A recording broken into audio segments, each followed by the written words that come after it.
Your next comedian is absolutely hilarious, one of the best up-and-comers in Vancouver. You're about to see why. Please keep it going for Taylor Morey, everybody!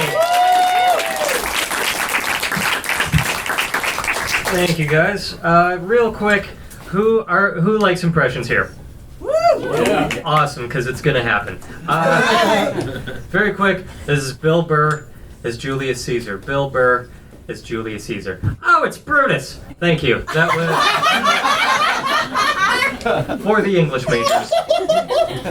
I want you guys to kind of dig deep here for a second. I want you to think about the loneliest thing you've ever done. You don't have to yell it out. You don't have to just think about it. Because loneliness isn't just like a temporary state of being, or if you're me, part of who you are. It's an action. It's a thing you do. Like eating Kraft dinner out of the pot you cooked it in is lonely. Actually, come to think of it, Kraft dinner from creation to consumption is a masterclass in solitude. For every time somebody thinks like, oh, that looks good, the Voyager satellite drifts another 10,000 miles away from Earth. For every cheese powder packet torn asunder, another YouTuber re-records Hallelujah by Leonard Cohen. I heard there was a sacred chord that David played and it pleased the Lord. But I can keep going. But I'll open up to you. The loneliest thing that I've ever done is microwave hand lotion.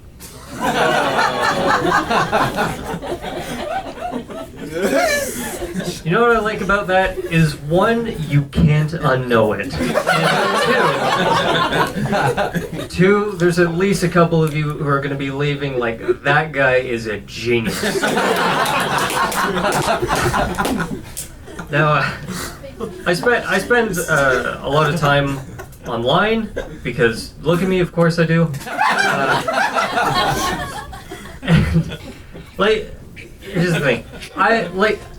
Outside, it seems like a good idea, but this is more my environment, like low ceiling, no lights, awesome.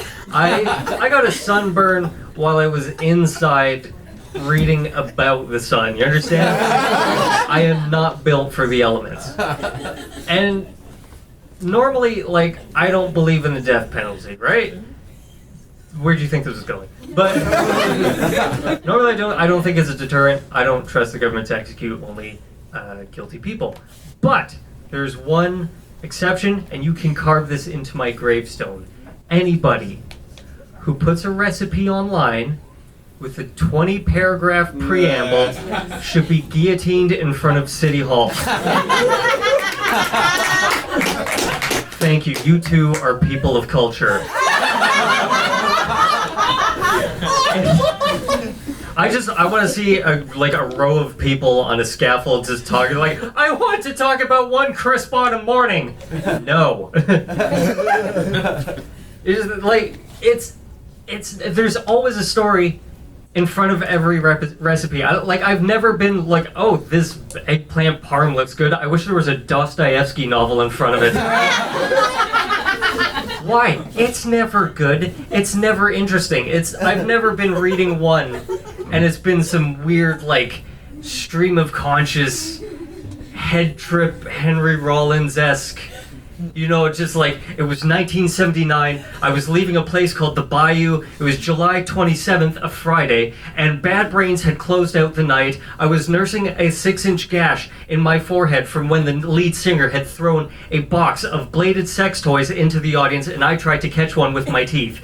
And a drop of blood fell onto my copy of the Further Soliloquies of Dion McGregor, and it formed the exact northern border of Rwanda, when I hear a at my door. It is my neighbor, Crazy John. He had been up 72 hours. He was wearing an oven mitt, not on his hands, holding the most delicious quiche I have ever had. That's worth reading. I would enjoy that, but every time, it is a slog. It is my great-grandfather bought this IBS salad when he escaped the Austro-Prussian War of 1866.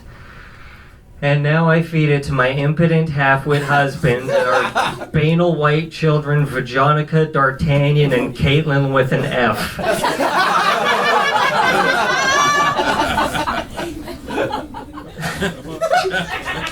And by the way, I know it's pronounced Banal, but this blithering drip does not. Now, and like the New York Times is the worst offender because you have to subscribe if you want to read any of it, and if you want to like, if you say no, it's not just like opt out or an X. It says no thanks. I'm good with the same old leftovers. Like buzz off, you passive-aggressive dialogue box. If this is what Trump is talking about when he says the failing New York Times, I might finally be on board. Don't worry, I'm kidding. I know I look like one of his, but not, I assure you. I was watching again. This is like in the theme of like being inside. I was watching this special about chinstrap penguins, and they're called that because they have like these dark marks and it looks like a chinstrap, and they vape and they wear Ed Hardy. And now, does anybody remember like 10 years ago when Hollywood was like obsessed with penguins? Like Happy Feet, March of the Penguins, Madagascar. Every 2 years there was another movie about penguins. And if you watch these movies, you get the impression like, oh, they have great lives. They just walk everywhere and they dance and they have access to dynamite. It's amazing. But they have the worst lives of any animal. Because like they live on cliffs because the realtor said that, you know, oh, the view's great up here even though the beachfront was cheaper. And they have to go fishing, but they have to dive off these cliffs into the water. And they don't get like, you know, nice long human legs. They just have these awful little stumps so they just kind of tip off the edge. And they dive into freezing water, catch fish, because what else are you going to get out there? And then they have to ride waves back on top of the cliff and hope they're not killed smashing their head into rocks. I have 3 grocery stores within walking distance of my house. I almost starve every day. So once they get back to the top, then there's a wall of seals waiting for them. And penguins are the only animals who don't see them and go, aw, because seals eat penguins. I don't know if you know that, but I saw one get picked up by the neck and just shook like it looked like Roger Daltrey's microphone. Which is a brilliant reference, and it worked on half of you. And it's got to be humiliating being killed and eaten by the only animal worse on land than you. It's like you or I being stalked and murdered by somebody from My 600 Pound Life. So, assuming they make it past this adorable wall of death, then they have to find the females, their penguin wives, and their, I don't know if they're wives technically, and their babies. And in amongst like their family are albatross, which also eat penguins. And I don't know what the penguin did to make God hate it, but if everything on this continent wants to eat you, it's got to be a little bit your fault. It's cute, but I really want to kill it. And like Steve. And and assuming like, okay, your family hasn't been eaten and your penguin wife doesn't run off with an albatross because it's a better bird with functioning wings. That would be humiliating, just her walking away and like, you know good, Murray, and does that stupid arms out waddle. So assuming your family hasn't been eaten and your wife is happy in the relationship, then penguins, like, they don't get eco-friendly reusable bags. They have to carry fish back in their gut.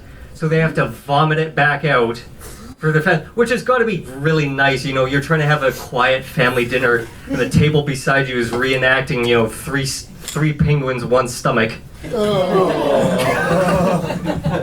And you know the kid's complaining the whole time. He's like, dude, fish again, can we get Pop-Tarts? You're having a meltdown. I don't even know what Pop-Tarts are. Do you see a Safeway? Thank you guys so much. I think everyone have a good night.